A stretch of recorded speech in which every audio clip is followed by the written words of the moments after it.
నమస్తే రమగారు. నమస్తే జయ. రమగారు, పూజ చేసేటప్పుడు కొంతమందికి మనసుని అక్కడ లగ్నం చేయలేకపోతారు. ఆలోచనలు ఎక్కడికెక్కడికో వెళ్ళిపోతుంది. మనసు ఎటేటో పరుగులుతుంది. మళ్ళీ అమ్మో! ఇదేంటి, నేను దేవుడి రూమ్‌లో ఉండి ఇట్లా ఉన్నాను. లేకపోతే గుడిలో ఉండి ఇట్లా నా ఆలోచన ఏంటి ఇట్లా ఉంది. ఎందుకని నేను లగ్నం చేయలేకపోతున్నాను అట్లా అనిపిస్తూ ఉంటుంది కదండీ! కొన్ని కొన్ని సందర్భాల్లో. ఎట్లా అండి? కాన్సంట్రేట్‌గా ఉండాలంటే ఏం చేయాలి? అసలు ఈ పూజ అంటే ఏమిటి? అంటే భగవంతుని ముందు కూర్చోవటం, ఏం చేస్తారు?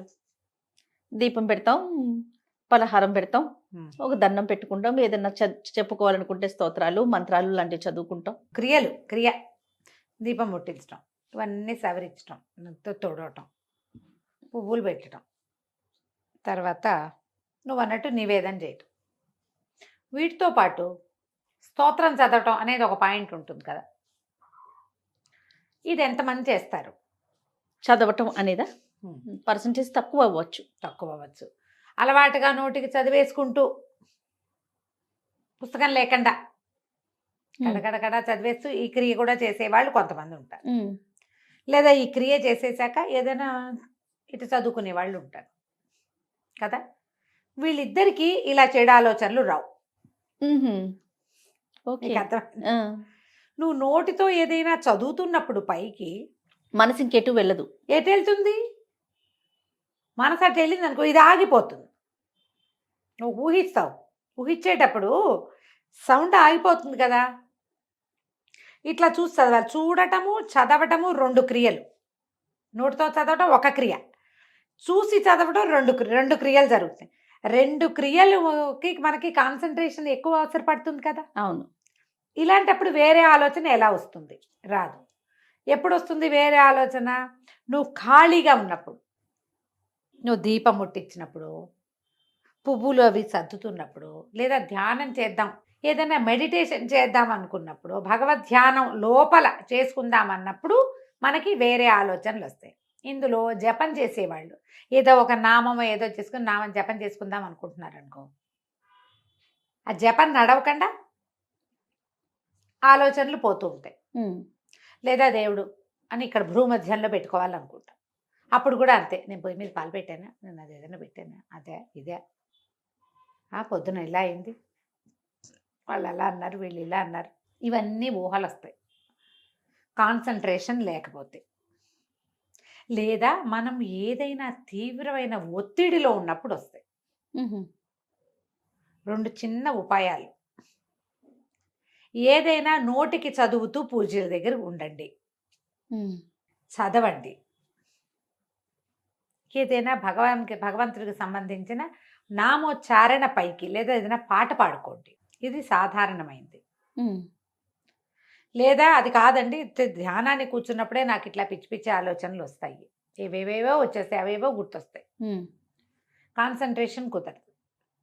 దానికి వేరే టెక్నిక్స్కి వెళ్ళిపోవాలి. మనం దేవుడి దగ్గర కూర్చున్నప్పుడు అది చెయ్యొద్దు. ఇప్పుడు పూజలు అంటే సత్యనారాయణ వ్రతం అవుతుంది ఎవరిదో, ఆడ కూర్చుంటాం, మనకేం పని ఉండదు. వాళ్ళు పూజ హడావిడిగా మంత్రాలు జరిగిపోతుంటే పత్నిపుత్ర పరివార సమేతం ఏదో గ్రహం ఆవాహయామి స్థాపయామి పూజయామి అంటుంటారు. దాని మీద అది చెవిని పడుతుంటుంది కానీ చెవిలోకి వెళ్ళదు. వేరే వేరే వేరే వేరే ఐడియాలు వస్తాయి. ఇక్కడ మనకి క్రియ లేదు, కర్మ లేదు, ఏమీ లేదు ఇక్కడ. అవును. ఇలాంటప్పుడు పోవచ్చు. మీరు ధ్యానం చేసేటప్పుడు కనుక మీకు అలాంటివి వస్తూ ఉంటే కనుక లోపలున్న ప్రెషర్ని మేనేజ్ చేయటం ప్రాక్టీస్ చేయండి మొదట. మీకు అలాంటి ప్రెషర్స్ ఉన్నప్పుడు ఏవైనా ధ్యానానికి కూర్చోవద్దు. ప్రశాంతంగా ఉన్నప్పుడే ప్రశాంతత కోసమే కదండి కూర్చునేది అంటారు. నీకు ఇవి రెండు ఎలా ఉంటాయంటే బోడి ముందా గుడ్డు ముందా. స్థిమితం ఉంటే ప్రశాంతత ఉంటుంది, నీకు స్థిమితం లేనప్పుడు ప్రశాంతత రాదు. అలాంటప్పుడు నువ్వేం చెయ్యొచ్చు? మెడిటేషన్కి కూర్చోకూడదు, దేవుడి దగ్గర చదువుకో ఏదైనా. ఆటోమేటిక్గా స్థిమితం వస్తుంది, సోలేస్ లభిస్తుంది. దానివల్ల నీకు మనసు భయంగా ఉంది, టెన్షన్గా ఉంది, ఏదో జరిగింది, టెన్షన్గా ఉంది, నువ్వేం చేయాలి? ఆప్తం ఫర్తారం దాతారం సరస్వతం లోకాభిరామం శ్రీరామం భూయ భూయో నమామ్యహం చదువు చదువు చదువు 10 సార్లు. అప్పటికి ఆ లోపల ఉన్న దడ తగ్గుతుంది. దడ తగ్గాక నువ్వు కాన్సన్ట్రేట్ చేయగలుగుతావు. ఇలాంటి ఒక అలవాటు చేసుకోండి. ఈరోజే వస్తుందంటే రాదు, అలవాటుగా చేస్తే వస్తుంది. ఖచ్చితంగా ఏదో కొత్త కొత్తవి ట్రై చేయబోకండి. కొత్త స్తోత్రం చదివితే బాగుంటుందని నమ్మద్దు. ఇంకో పూజ ఏదో చేస్తే బాగుంటుందని నమ్మకండి. మీరు చేసేదే సజావుగా చేస్తే కుదురుతుందని తెలుసుకోవాలి. మీకు చిన్న శ్లోకం శుక్లాంబరధరం వచ్చు, నెంబర్ ఆఫ్ టైమ్స్ చదవండి ఇట్లా లెక్క పెట్టుకుంటూ. 3 రౌండ్లు తిరిగితే 21 సార్లు అవుతుంది. ఇంకా అవుతుంది 27 సార్లు, మన నక్షత్రానికి సరిపోతుంది. 2 రౌండ్లు చదివి తర్వాత ఇక్కడ దాకా వెళ్ళామనుకో, అప్పుడు 21 టైమ్స్ అవుతుంది. చూడు, 1 2 3 4 5 6 7 8 9, 2 9 18, 19 20 21 సరిపోయింది. అంతే. 21 టైమ్స్. నువ్వు 27 సార్లు చదివితే అన్ని నక్షత్రాలకి చదివినట్టు అనుకోండి. ఏదైనా ఒకదాన్ని ఇలా ప్రాక్టీస్ పెట్టుకోండి.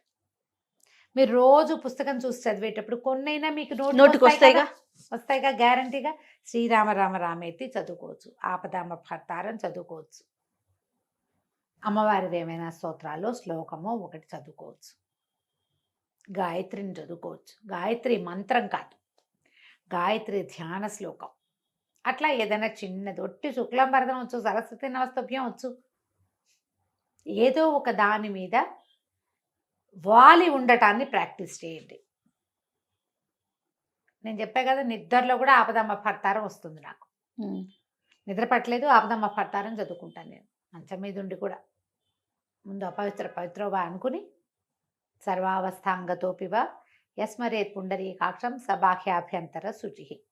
అంటే అపవిత్ర పవిత్రోవా, మనం ఎలాంటి స్థితిలో ఉన్నా, సర్వావస్థాంగతోపివ, ఏ అవస్థలో ఉన్నా కూడా, యహ స్మరేత్ పుండరీకాక్షం స బాహ్యాభ్యంతర శుచి.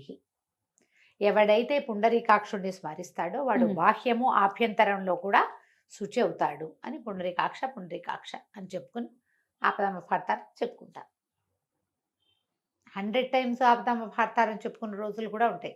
జ్వరము, అనారోగ్యము, ఏదైనా చాలా ప్రెషర్ఫుల్ కండిషను, నోరారిపోతుంది, గుండెలు దడదడలాడిపోతుంటాయి, కాళ్ళు వణికిపోతాయి, ఆపదమ్మ భర్తారం పనిచేస్తుందమ్మా.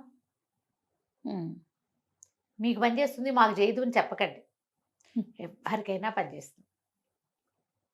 దాన్ని పని చేయించుకునే పద్ధతి మీకు రావాలంతే. నువ్వు దాన్ని నమ్మి అది ఆ స్థిమితాన్ని కనుక మనం పెట్టుకుంటే ఆటోమేటిక్గా వస్తుంది. మీకు పూజలో కూర్చున్నప్పుడు చెడు ఆలోచన వస్తాయి, వాయిస్ రైజ్ చేసి ఏదైనా చదువుకోండి, ఇక ఆలోచనలు రావు. ఏమైనా సరే, ఏ విష్ణు సహస్రనామం అమ్మ శుభలక్ష్మి గారి పెడితే శుభలక్ష్మి అమ్మ ఆవిడ దారిని ఆవిడ చెప్పుకుంటుంటుంది, ఆవిడతో పాటు మనం కూడా అదే సౌండ్లో చెప్పామనుకో, హై సౌండ్లో.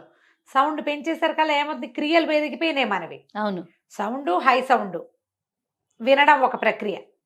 ఇప్పుడు ఇంక వేరే ఆలోచనకి తావేదమ్మా అసలు లేదు కదా. ఈ ప్రాక్టీస్ చెయ్యండి. మీకు అలా శ్లోకాల మీద, ప్రార్థన మీద, స్తోత్రాల మీద డిపెండెన్సీ అలవాటైతే మీరు కళ్ళు మూసుకున్నప్పుడు కూడా ఆ స్తోత్రాన్ని లోపల మనన చేసుకోండి. మనన జరిగితే అప్పుడు మీకు ప్రెషర్ తీరిపోతుంది, వేరే ఆలోచనలు రాకుండా ఉంటాయి. మనకి మనసు పరిపరి విధాల పోవటం అని చెప్తారు. అవునవును. ఇది ఎప్పుడు జరుగుతుందమ్మా, మనం అక్కడ ఏదైనా సిచ్యువేషన్ ఉన్నప్పుడు కాదు. ఊరికే రోజు పరిపరి విధాలు ఎందుకు వెళ్ళదు. పిల్లలు ఎక్కడికైనా వెళ్ళారు, భర్త ఎక్కడికైనా వెళ్ళారు, మనమే ఎక్కడో ఏదో పెట్టాము, అక్కడ ఏదో జరుగుతుందేమోనని మనకు అనిపిస్తోంది. అలాంటప్పుడు ఇట్లా ఏదైనా, నేను ఇంకొకటి చెప్తాను, పంచాయుధ స్తోత్రం అని ఒక స్తోత్రం ఉంది. ఇది వరకు కూడా నేను చెప్పాను. అవునండి. విష్ణుమూర్తి యొక్క 5 ఆయుధాలు, శంఖము, చక్రము, ధనుస్సు, గద, ఖడ్గము, 5. ఈ 5 ఆయుధాలకి సంబంధించిన స్తోత్రాన్ని ప్రాక్టీస్ పెట్టుకోండి. ఓకే. మీకు ప్రెషర్ఫుల్గా ఉన్నప్పుడు ఎలాంటప్పుడు వాడచ్చో తెలుసా? మేము వాడేది చెప్తాం. అంటే దీన్ని వాడటం అంటే మనం అనుసంధానం చేసి ఉంచుకోవాలి, ఎప్పుడు చదువుకుంటూ ఉండాలి. పిల్లలు ఒంట్లో బాగుండనప్పుడు, పిల్లలకి ఏదైనా దిష్టి తగిలింది అనిపించినప్పుడు, పిల్లలు విపరీతంగా ఏడుస్తున్నప్పుడు, ఏదైనా ప్రమాదాలు సంభవించినప్పుడు, పని కాదేమోనన్న భయం ఉన్నప్పుడు, ఎక్కడైనా చిక్కడిపోయామన్న అనిపించినప్పుడు, మనకే టెన్షన్గా, ప్రెషర్గా, ఏం చెయ్యాలో తెలియని స్థితి వచ్చినప్పుడు ఈ పంచాయుధ స్తోత్రం చాలా సహాయకారిగా ఉంటుంది. ఓకే. భగవంతుని 5 ఆయుధాలు మనని రక్షిస్తాయన్న నమ్మికతోటి చదువుకోవాలి. తప్పకుండా. నేను ఎవ్వరికి చెప్పినా వాళ్ళు మాకు ఇది పనిచేసింది, మాకు ఉపయోగపడిందనే చెప్తారు. హుహుహు. ఇది ఇలాంటిది ఏదైనా ఒకటి ప్రాక్టీస్ చేయండి. హై రైజ్ సౌండ్‌లో చదివితే మీకు చెడు ఆలోచన రాదు. తప్పకుండా రమ్మగారు. నమస్తే. నమస్తే జయ.